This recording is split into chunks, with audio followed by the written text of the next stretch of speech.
रही है जो 2.5 करोड़ से लेकर 25 करोड़ से लेकर 250 करोड़ की लागत से वो किसी दूसरे राज्य के लोगों को देने का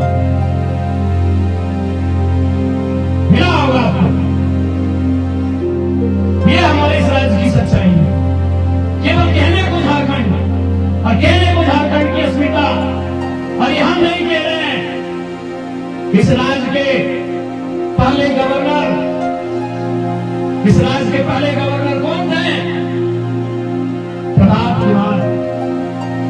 टाटा जमशेदपुर के एक कार्यक्रम में आए होम्योपैथिक जीवन कर, उन्होंने जाते जाते टाटा ग्रुप से एक ही सवाल किया कि आपके कितने साल हो गए? उन्होंने कहा कि 2-4 साल कम 100 साल होने वाला है। उन्होंने पूछा क्या आज तक इन 100 सालों में आप 100 साल पूरे करने वाले हैं? क्या आज तक एक भी झारखंडी आप किसी बना? उनका उत्तर था 0। श्री प्रताप कुमार पहले राज्यपाल थे, पढ़े लिखे, बुद्धिजीवी व्यक्ति थे। उन्होंने साफ साफ कह दिया तब हमें मालूम है आपने कितना विकास किया। एक भी बीसी आज तक नहीं बना, बीसी एक नहीं बना। उन्होंने कौन सामने था?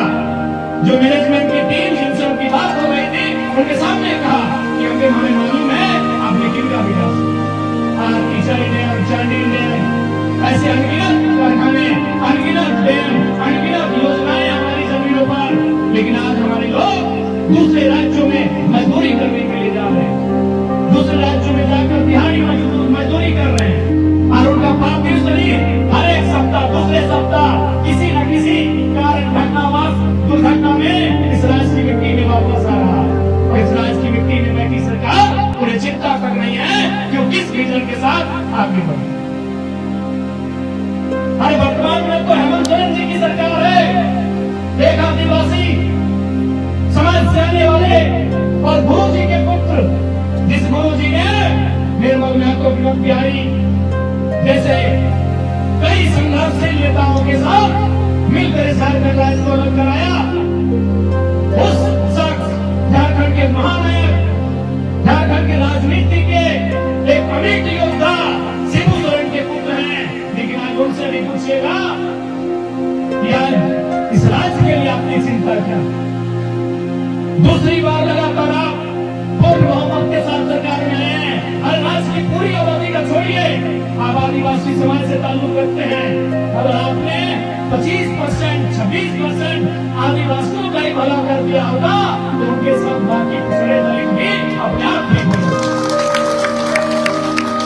यदि एक गांव में कोई दुकान अगर नया खोलता है तो केवल उसका ही नहीं, 2 लोगों को काम में भी रख लेता है, या ये 2 लोग हमारे यहाँ काम करें। अरे अगर 25% आदिवासी अगर फले फूले तो उनके साथ पिछड़े और दलित भी समझ लेंगे। लेकिन आपका विजन क्या है? आदिवासी गांवों के बारे में चर्चा कीजिए। मुख्यमंत्री जी को छोड़िए, आप बरहेट विधानसभा के बारे में चर्चा करिए, जहां से आप प्रतिनिधित्व करते हैं, मुख्यमंत्री बनते हैं।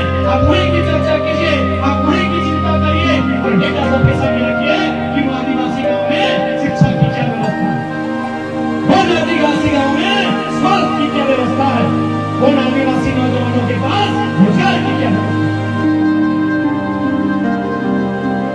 ये तब होगा जब एक विजनरी लीडर हमारे इस राज्य को चलाने का काम करेगा। लेकिन अब मुख्यमंत्री जी केवल अपने परिवार के सदस्यों के बारे में सोचते हैं, और जिसका परिणाम भी है उनकी अर्धांगी गांधी से विधायक, उनके छोटे भाई दुमका से विधायक, उनकी भाभी विधायक रह चुकी है, इस बार हार गई।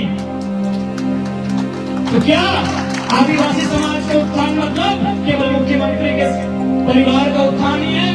केवल मुख्यमंत्री के परिवार के उत्थान में आदिवासी समाज का उत्थान नहीं है? ये आदिवासी समाज को काफी होता है।